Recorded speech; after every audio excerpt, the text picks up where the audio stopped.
আমাদের দেশের মহিলা সুরক্ষা আজ কোন জায়গায়? এইটা দেখার জন্য একজন মহিলা পুলিশ অফিসার যে পদক্ষেপ নিলেন আপনি তা জানলে চমকে যাবেন। ঘটনাটি হায়দ্রাবাদের। রাত 12:30টার সময় একজন মহিলা পুলিশ কর্মী সাধারণ মহিলার পোশাক পরে বাস স্ট্যান্ডের পাশে দাঁড়িয়েছিলেন, কারণ তিনি জানতে চাইছিলেন রাত্রেবেলা রাস্তায় একজন মহিলা কতটা সুরক্ষিত থাকে। তারপরে যা ঘটলো তা সত্যি আপনাকে ভাবিয়ে তুলবে। 3 ঘন্টার মধ্যে প্রায় 40 জন ব্যক্তি তার কাছে আসে, তার সাথে কথা বলার চেষ্টা করে, কেউ কেউ তার নাম্বার চায়, এমনকি তাকে অনেকে অশালীন মন্তব্য পর্যন্ত করে। অনেকে তার সুযোগ নেওয়ারও প্রচেষ্টা করেছিল। এর থেকেও অবাক করা বিষয়, এই 40 জনের মধ্যে অনেক শিক্ষিত ছাত্ররাও ছিল, চাকরিজীবী মানুষও ছিল।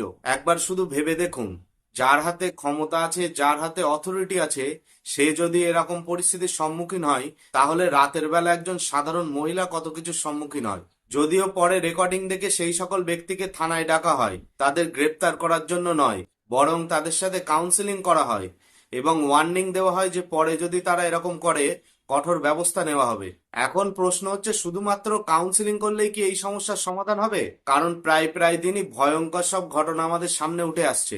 বিগত কয়েকদিনের ঘটনা আপনাদের সাথে বলছি।